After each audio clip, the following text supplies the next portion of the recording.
Oh, no, because I have to dance now.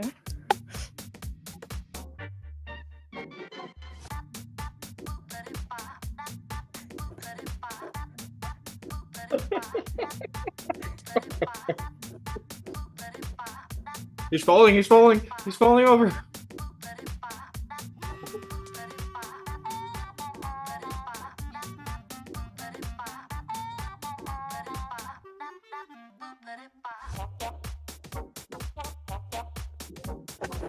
Okay, I'm done now.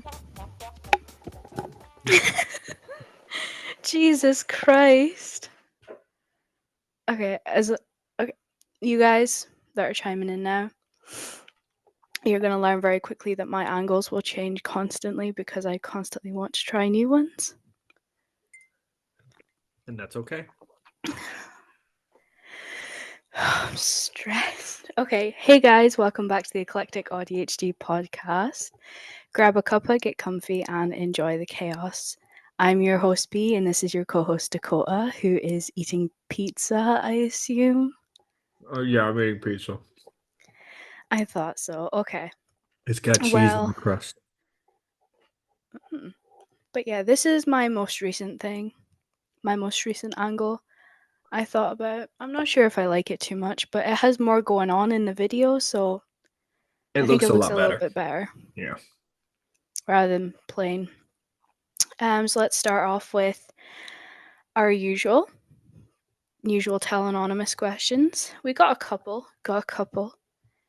And then one person that decided to push boundaries, but I don't know who it is, so I can't do anything about it. How do your friends describe you?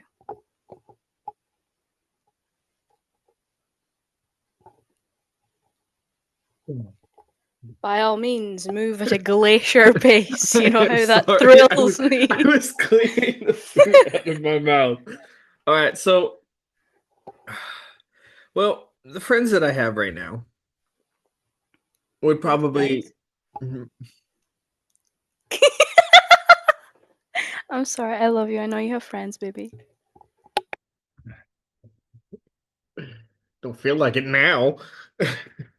The friends that I have a couple friends on the Xbox. Most of them are like anytime they're introducing me to one of their friends, it's this is a really cool guy and you know, he's awesome and he's funny and stuff like that. I don't see it, but you know, yeah.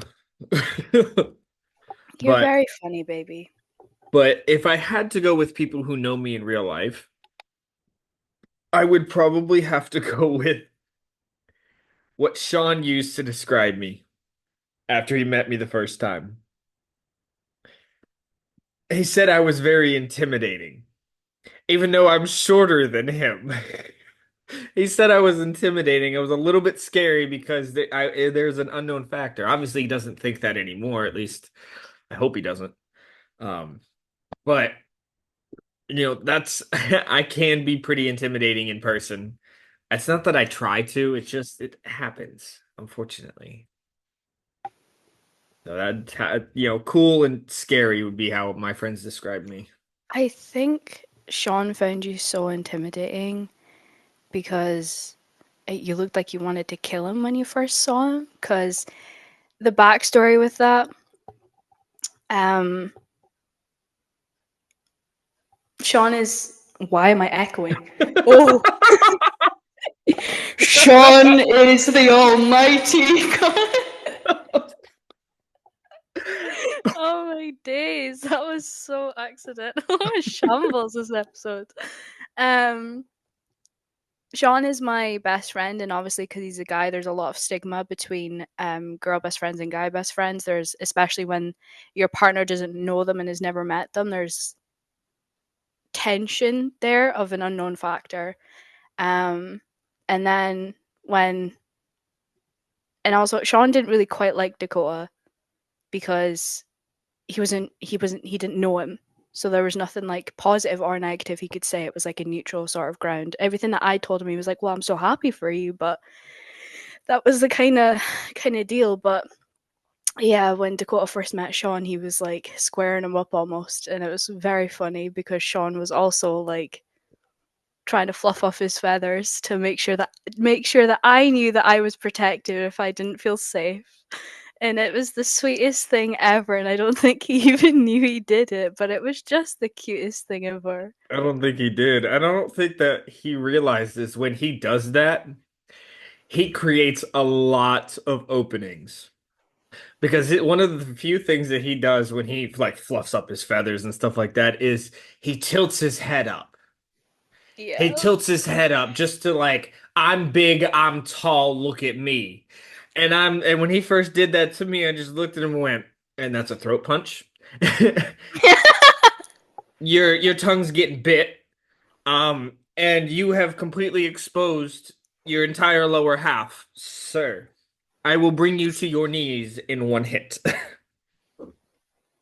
um, yeah. How friends would describe me? Ooh, Kind. ooh, hang on. You forgot to add something on that with the whole Sean What? thing. So the reason I didn't like Sean to begin with, and I'm gonna go and say it because didn't. There's a little bit more than just girl best friend, guy best friend kind of situation there. They are friends because he had a crush on her at one point in time, but she was dating somebody else. He called her a very inappropriate It slang, was and it she was a pushed him down the slur. stairs. Yeah, okay, so hold on. Hold on. Let me tell this story. So me and Sean, we were in biology, and I hope Sean's okay with me telling this story. Me and Sean were in biology. We used to play this game called dots or squares, as he likes to call it, squares. Where you put dots on a page, and your aim is to like you put the dots on before you start playing, and then you draw a line, and your aim is to get the most boxes on the piece of paper, right? And we used to play that in biology, and eventually he started acting a bit weird around me. So I was like, "What's going on? Do you have like a crush on someone? Like, what's going on?" And he just told me like, "Yeah, I have a crush on you." And I was like, "Oh no!" And bless him, I was like, "No, I have a boyfriend, Sean. Like, that's not gonna happen. And you're not my cup of tea." And like, just let him down as gently as I thought. I probably was an absolute bitch. I can't actually remember the conversation. I was absolutely probably a bitch. Like, I was awful in high school.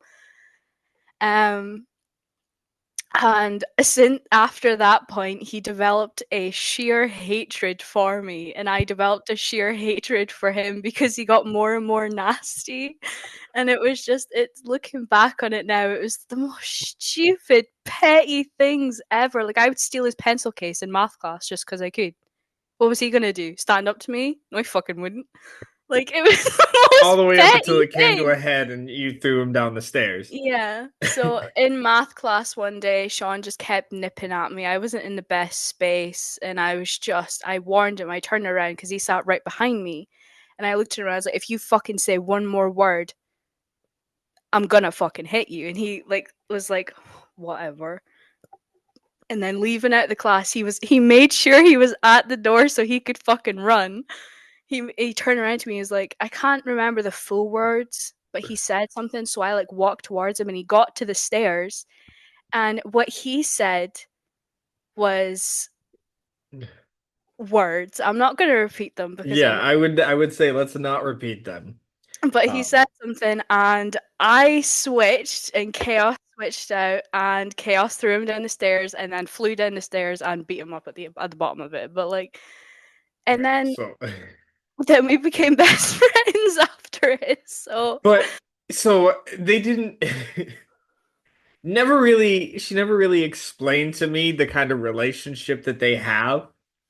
And it wasn't until I saw it in person that I finally understood the relationship that they did have.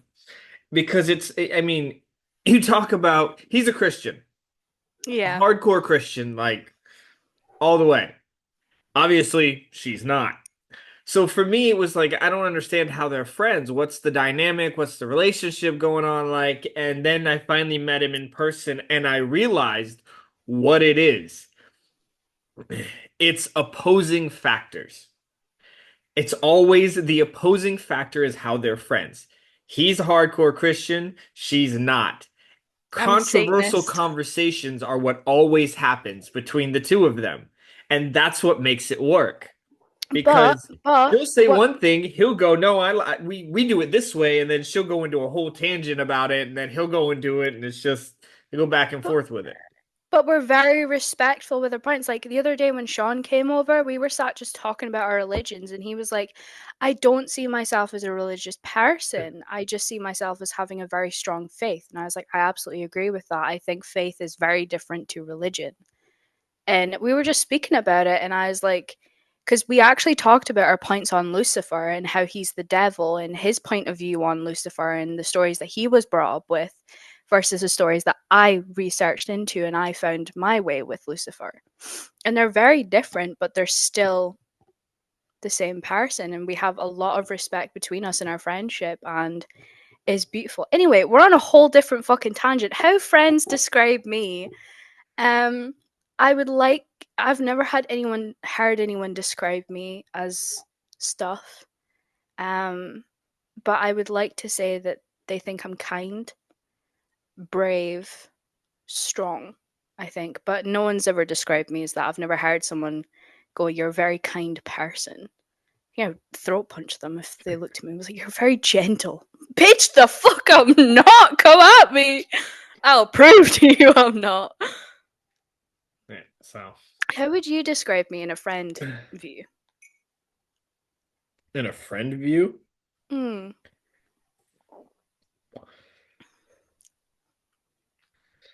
For example, you can't say a good kisser, you know? you are. I'm going in the doghouse. I'm gonna say that right now. I'm fully aware. I will gladly sleep on the couch. You are the baby of the friend group. You can't order food for yourself. You have to have somebody else there with you. You're gonna let me finish. You're gonna let me finish. You like kind of being the center of attention, but you're not gonna beg for it. You'll never beg to be the center of attention. Your personality is so dominating in such a very oddly submissive way that you tend to just end up being the center of attention just by being there. Because you're so easy to talk to and everyone likes talking to you, and you'll give ideas and opinions on stuff that most people will not even think of. But you can't order food for yourself. I have watched you write out a script just to call in a Chinese order because you and your former best friend couldn't decide on who would place the order. Okay, but I'll have you know that when I'm with Sean, I'm the mother of the fucking group. We sat down in Tiamore and he ordered a bacon roll with some fries as a side because he didn't fancy much food, but he wanted something more than just a bacon roll. The waitress came and she put her food on the table, but she forgot his fries. And he's like, "Oh, they forgot my fries." And I was like, "Well, that's not fucking happening." I didn't click. Everyone hates a fucking clicker, but I was like, "Excuse me." Put my hand up, and she's like, "Is everything okay?" And I was like, "You forgot his fries, I think." And she was like, "Oh, I'll go get them right now. I totally forgot. I'm so sorry." And I was like, "No, no, no, you're totally fine. You're totally fine. Like, don't stress. I know how it is." And then I was stressed, but like I would never do that if I was with you because with you I am baby, I am princess. I get treated as such. But with Sean, I'm like the mother of the group. He forgot his fries. I was telling every bitch in there until he got his fucking But fries. that's because Sean's very timid. Sean doesn't like making a scene, and I love that about him because that means that I am always safe and away from embarrassment with Sean. Yeah. Me, on the other Um, hand, go yeah. ahead, baby, order your own food. I want to see you try. I actually still hate you for that to this day. It's going in my vows when we get married. Yeah, so yeah, that's fine. That ended really quickly, by the way, just for you guys, for the listeners. I was mortified. I was in You a lot don't. of trouble. I ended up having to buy her a stuffed animal to make up for it. It was that bad. I was mortified. Like she was on the verge of tears because she said it the first time. They asked her to repeat it. She said it the second time. They still didn't understand it, and she was like on the verge of tears. So I was like, oh, "Okay, fuck it. I'll do it. I'll do it. Fuck, this backfired." Because in Shetland and in Scotland, potatoes are called tatties. And I've grown up saying tatties. And when I went to go order in America, I ordered tatties. And she looked at me like I was an alien. And she was like, "Pardon?" I was like, "Oh my god, no, it's my worst fear. I don't know what to Yeah, I was do." just like mashed potatoes, mashed potatoes. She's like, "I want some mashed tatties with that." Like, "Pardon?" Yeah, yeah. It was not. That was my mistake. I didn't realize just how extreme it was. But anyways, next next topic. um, some people are talking about you. Have you heard? Really, No, but carry on. Bring publicity to the podcast. rent free. Rent free. I love this. It's so cozy. And what are they talking about? That's a good question. um, you made my day, by the way. Oh, thank you. You're welcome, random person. Um, do you like when people call you and why? Like on a phone call? No, I hate it. I can't stand it. I really can't. Really? Yeah, I can't stand it. But you're old. You like text. You like calling more than you do texting. I like texting more. But you're old. I can't stand phone calls. I can't. Because for me, it puts a sense of urgency and importance on whatever's going on, and it causes me to have to stop what I'm doing to focus on that. And I hate it. Mm. Like when my mother called the other day, and I was in the middle of helping the kids with tutoring, and I had to drop everything I was doing to talk to her. I couldn't continue going because for me, that's rude. You give For your the whole UK attention. listeners, sorry. For the UK listeners, what is tutoring? Oh, for the UK listeners, extra help when it comes to schoolwork. Okay, so they come home with extra schoolwork and you work on that with them? Close. They typically that when they come home with work from school, it's called homework. Well, yeah, homework. That's When they go to a private teacher or tutor, they're going for extra help with a subject that they're struggling with. Oh, okay. So it is just UK version of tutoring, like homeschooling, but they also go to school as well. Yeah, yeah. So they Okay. give them extra stuff for them to work on to help progress and speed up give them better ability to learn some of this stuff to help catch up with what the other kids are excelling in. So, Mm, yeah. right. Okay. Um, no, I do not like it when people call me. Dakota calls me all the time and I think he's dying. And then he's just like, "So something funny happened." I'm like, "Oh, you spiked my adrenaline for no fucking reason." If it can be said in I'm very much that this could be in an email type person. This could have been an email. This could have been a text. Why are you? I have social anxiety, and that extends to all of my nana phoned me the other day, and my anxiety was up, and she's like, "I have some bad news." I was like, "Jesus Christ, she's dying. What do I do?" And turns out it wasn't her; it was my auntie. But here we are. Um, so it was all fine. It was all fine. But it's like, don't call me if this can be put in a text message. But I understand why my nana called me. I love my nana. Shout out to Nana, even though I know you're not watching this podcast. I love you so very much. um, did you think about something specific this morning when you woke up, and what was it? No. I did. I did indeed think about something specific. I woke up and I thought to myself, why, God, why? No, I'm joking. I this is also gonna extend into something.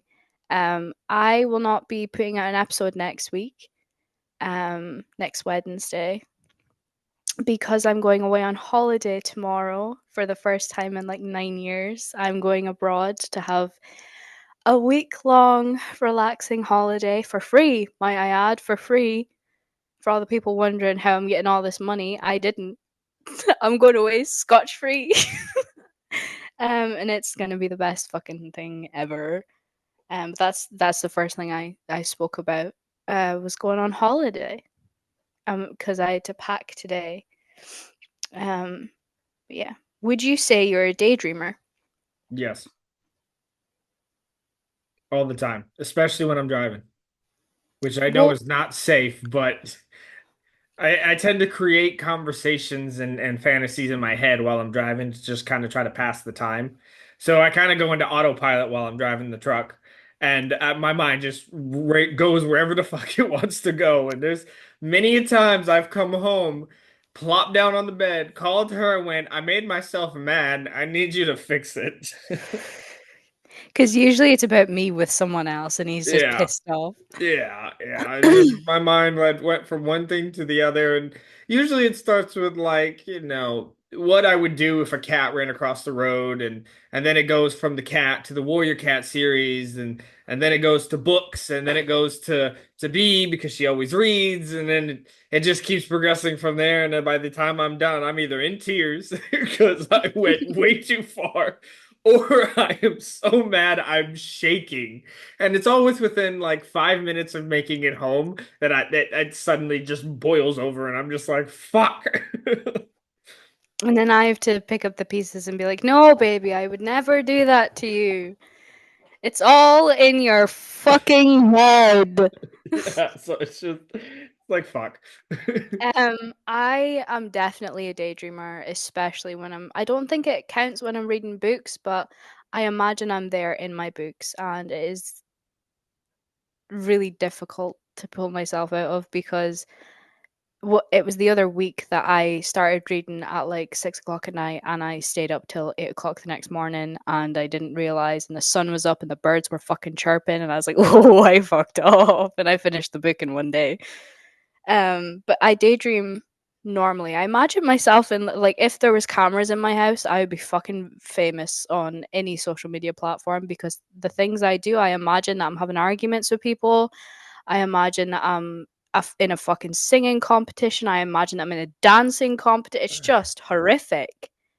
And I'm so glad that there's no cameras in my house. But then as soon as I start doing something weird, I get paranoid and I'm like, there's cameras in here, and then I'll like stop because I'm embarrassed, Stop and even though just it's stand in the just middle of me. the fucking room like an idiot. I'm just like, like where are they? Um, but yeah, I'm definitely a daydreamer.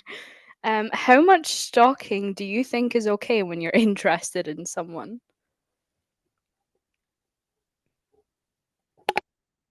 I mean, I can understand. I wouldn't call it stalking, but like doing some research, seeing the kind of people that they hang around, the kind of people they talk to, what kind of people their family is, stuff like that.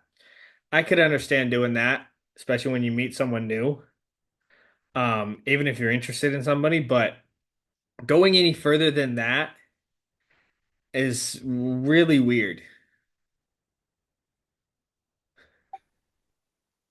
Yeah. We're not gonna talk about what you did. I knew his mom's maiden name before he even spoke to me. I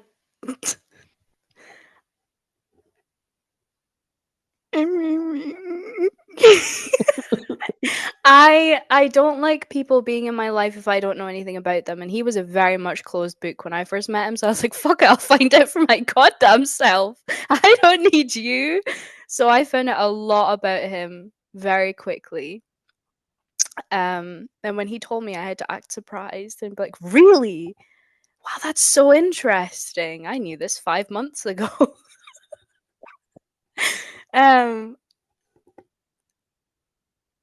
there was actually something you told me the other week that you were like, I never told you this, and I was like, oh, okay, and you started telling me, and I was like, oh, I knew this since the day we called. um, do you think saying sorry shows weakness? No. If you're over apologizing, like every other word out of your mouth is the word sorry, then yeah, I think at that point in time you're looking a little bit desperate. But if you're apologizing for something you did and being genuine about it, no, I don't think it shows weakness. I Um, think saying sorry shows that you're taking accountability, and as long as you take accountability and responsibility for that action that has made you say sorry and you've changed that behavior, absolutely. But one thing I will say, if you say sorry and you've done something and you don't change it, that's manipulation. Saying sorry without change is manipulation. It's my favorite fucking quote ever because it's so true. If yep. you don't make any effort to change it, you're just manipulating that person. Yep. But no, it's not a weakness. Men showing emotions is not weakness. It's not, nothing is weakness unless you are genuinely physically fucking weak. Any sort of emotional frame of mind is Vulnerability. not weak. Yeah. It's not weak at all. Um,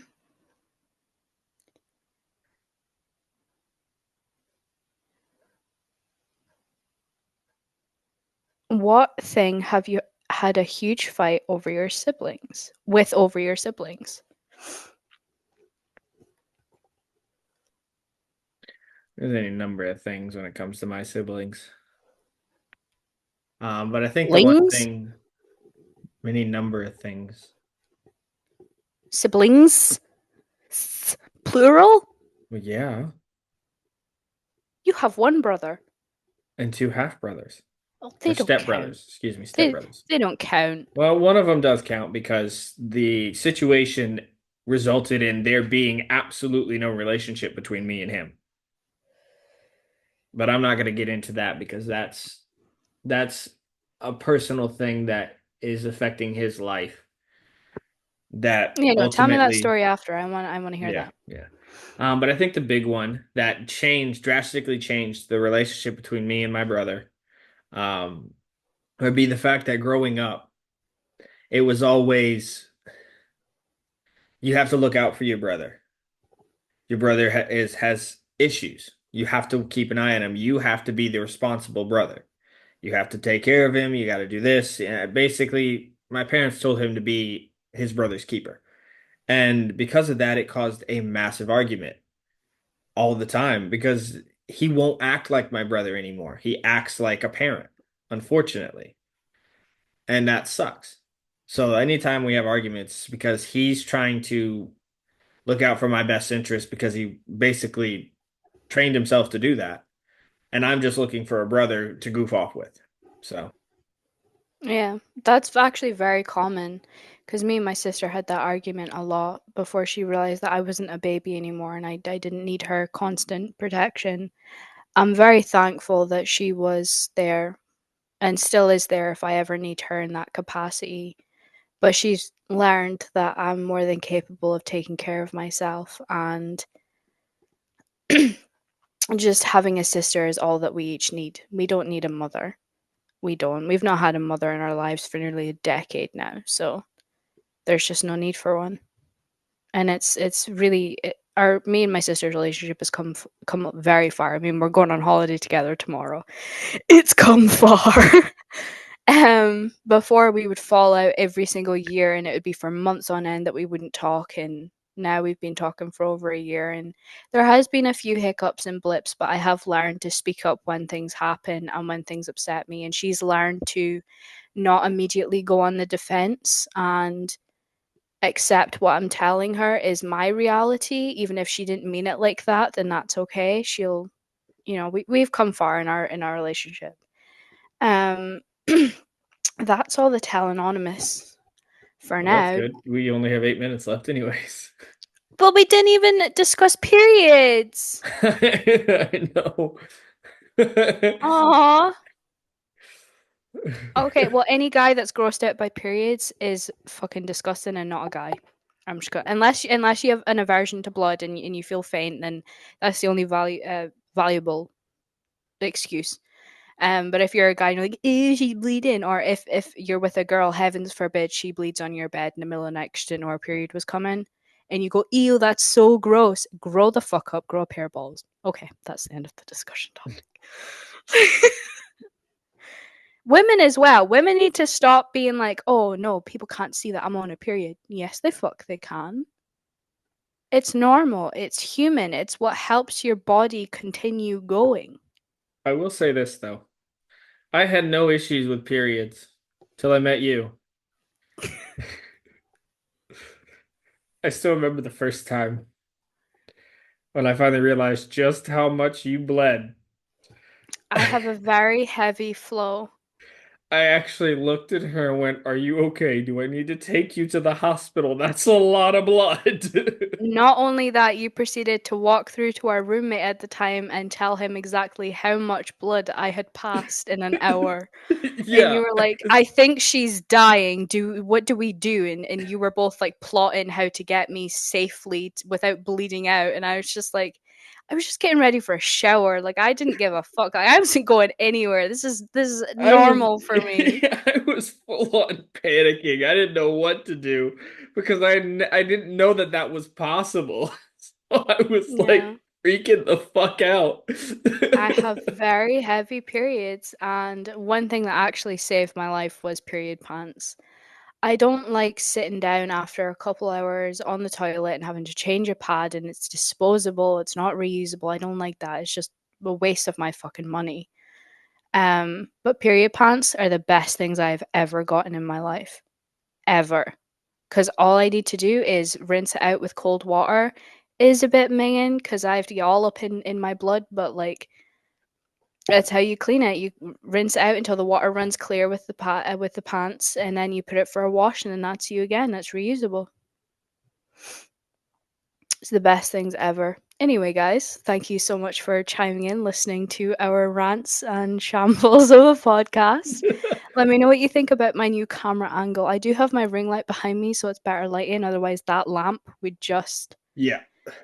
ruin everything, and I would just be a silhouette. It'd look like we're doing a true crime piece. Um, But thank you guys. Leave a like, leave a follow, leave a subscribe. Um, yeah, till next time.